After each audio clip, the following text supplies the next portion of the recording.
Accuracy International, the L96A1, also known as the Green Meanie, which was an amazing rifle. But you know what's even better? The Arctic Warfare, also by Accuracy International. Well, if Arctic warfare really is so much better, let's see how this rifle actually shoots at our range. We do have a footage from series of tests where Veronica and I took it to the task. And we'll see what happened. Let's roll the footage. Let's roll the footage.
Perfection. So in that run, Veronica, I just executed the holdovers. That's what I was doing. I was just holding on the mil dot theoretical for that Schmidt and Bender scope. A very good scope, very clear glass, and that scope works perfectly fine with the Arctic warfare.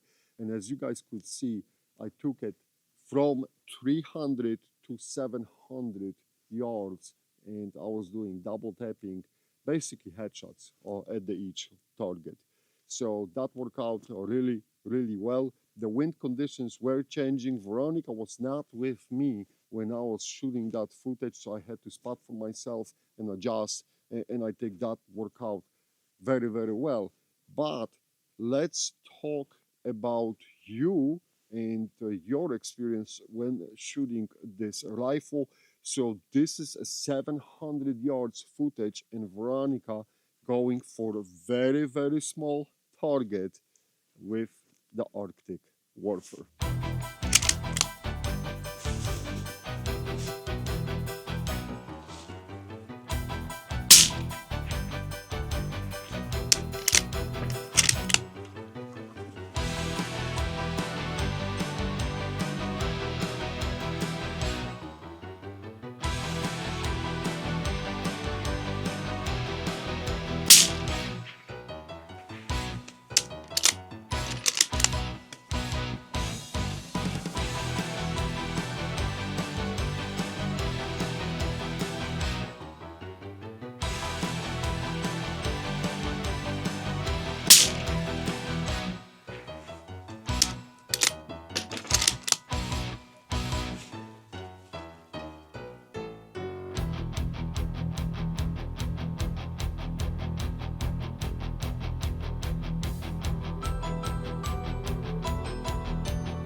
Veronica, outstanding group. Thank you. 5 shots on a very small plate. I want this frame for you guys so you can see it how small this plate is compared even to Veronica. This is a really small plate. It's a very small plate. We'll put up the measurement. This is definitely sub MOA from 700 yards. One shot which I think escaped to the left on the plate. And I know the wind was coming and going. So that's what happened, the wind holdover. Yeah, because like I was like, my original hold was like about right here. And then I noticed that it started drifting a little bit. And I'm like, oh my God, I can see the wind picking up too, also, because you gotta look. So I just held it. That's when that shot happened. I'm like, I gotta hold more to the right. And that's exactly what I did. Awesome. I didn't want to interfere. I was seeing what was happening on the plate, but I wanted you to figure it out. And that was outstanding correction because that was the last shot. So you went to the center of the group after. I mean, that was a beautiful adjustment. Thank you. Let's put it that way. Very good shooting. Job well done. Thank you. Very impressive. Very impressive. Thank you. Shooting, Veronica. Well, let's see what I did on the head size target at 700 yards. And we can compare the groups and see how close or how far away from each other we are with this rifle.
I'll take that group. Very nice group, I'd say so here. How are you holding for the wind? So we had some wind from the right, and I was holding between 0.25 to 0.3. I mean, 2.5 you cannot hold it, but like Yeah. was around 0.25, 0.3. And as you can see, there is a little bit drift, but if you will look at the windage, that's pretty much in center for 700 yards for the target, which basically reflects the human size head. I would say that this is badass. You can compare the measurements and check, but I think both groups are very, very close to each other. We will see. I don't have the measurements we will yet. see. We will see. So what do you think, Veronica? I think you shot pretty well, honestly. We both shot very, very well. Groups are extremely close to each other, and I think this is just a testament to how good this rifle is. As far as the shooting experience, any comments? Honestly, it's so nice. It doesn't kick back hard. It's like so nice and quiet. It's like it's just perfect. It's so Well, smooth. And now I know. I know. We do have a PTR vent can on it, and that suppressor is absolutely outstanding. It's amazing. It works magic.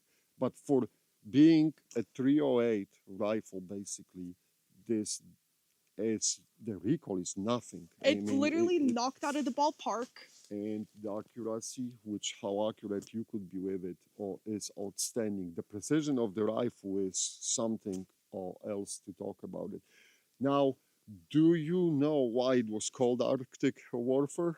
Well, please enlighten me. Well, basically, they did some improvements to the Green Mini, and they decided to put a little bit more tougher tests.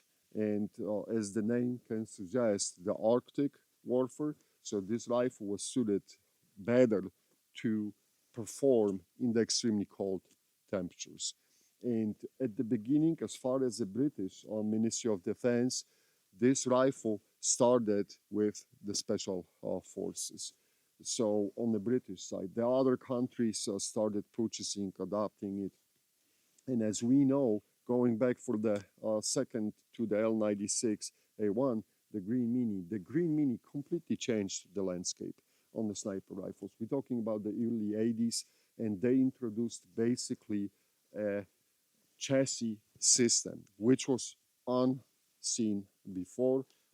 As you, Veronica, know from using many different rifles, Oh yeah. there were always either the wood stock uh, on the rifle, sniper rifle, and later on they changed to the polymer stocks and everything. But it was still a lot of work making those rifles all accurate because you had to bed the stock, glass bed the stock, and things like this. When with the chassis, the idea was to simplify it a little bit the manufacturing process. Now, the Green Mini wasn't right out the bat a perfect rifle. It had some issues, and I think the Arctic Warfare really was that polished version, and it is what it is. Interesting fact, did you know that, Veronica, when the Accuracy International was bidding for the contract and actually won the contract on the sniper rifle from the British Ministry of Defense, their company was headquartered in Garage,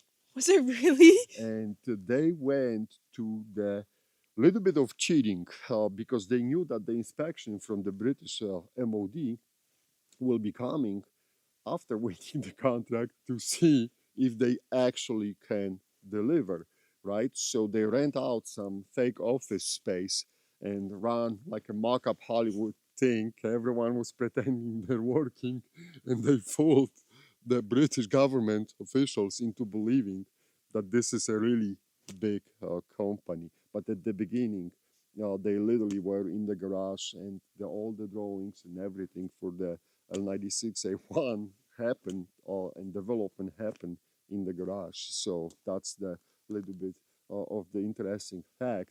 Now, they absolutely shocked the sniper world in the 80s, and then were piggyback on that success.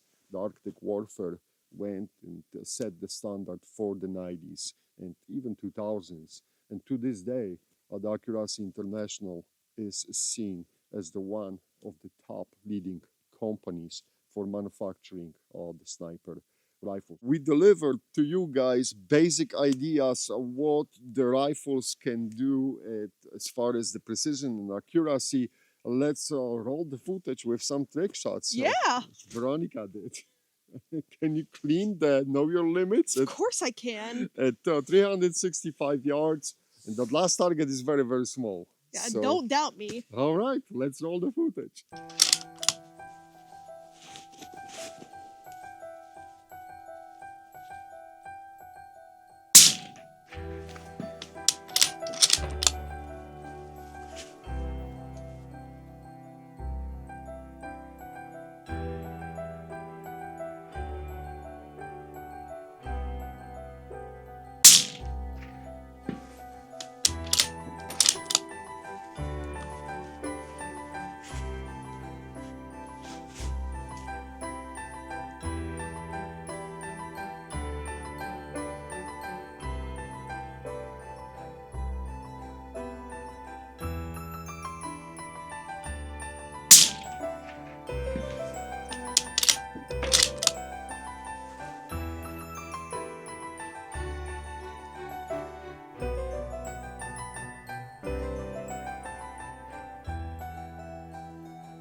All right, Veronica. So, how was it? I mean, big first the gong. It's easy. Yeah, the first gong is easy. Like, felt like there was no wind. So, like, I didn't necessarily hold in center, but I was like starting to drift a little bit more right because I could feel the wind and I could see that it started picking up and then slowing down. So it was like it's not a guessing game, but I had to time it better and better each time. The shooting was outstanding. All hits were basically in center. Yes. I mean, you couldn't ask for a better performance. The last target, it is very, very tiny, so that target always throws people off. But you did outstanding job. Thank you. Now, going back to the rifle itself, two-stage trigger. This is Accuracy International trigger. Nothing was changed. And what do you think about that trigger? I love the trigger. My two-stage triggers are always my favorite too. Absolutely, I agree. The two-stage trigger on the precision rifle is way to go, at least for us. Yeah. That depends on the personal preferences, but we like the two-stage triggers. As far as the chassis and everything, so it is a chassis, but it is not like the modern chassis or today. But you still got some adjustments and everything. Was all that set up for you? It was perfect. Like I really like between me and you, I didn't have to change a thing. We didn't change the thing. That's the beauty of this rifle, and absolutely. But if you want to, you can take off some spacers. Oh yeah. You can bring the butt pad closer to the center of the rifle, and both we run with the cheek riser at the bottom. I didn't need. I think that was perfect for me. Anything. Yep, it holds up beautifully. I think that the rifle is badass to this day. I think so too. We're talking. This is very early Arctic warfare, and we're talking about the early '90s for that one. Would you run it even today? Of course I would. Hey, you did very, very well. Thank you. This is something which makes me proud as a dad to watch you how you developed as a shooter. But the rifle needs to get the credit. It does. It very much does. As well. One more thing, Veronica. So the Arctic warfare was and is really cool, but there was one more cooler rifle from the Accuracy International than that one. Close your eyes. Close your eyes. Here, I'll do this so you won't think I'm peeking. Veronica, boom, open your eyes. So this is the covert version. So this is the integrally suppressed rifle, but we'll talk about that one the next time. Thank you guys for being with us. Veronica, thanks for coming back from school for a Thanksgiving break. Thank you for having me. See you in the next video. See you in the next video. Outstanding shooting. Thank you. Good job.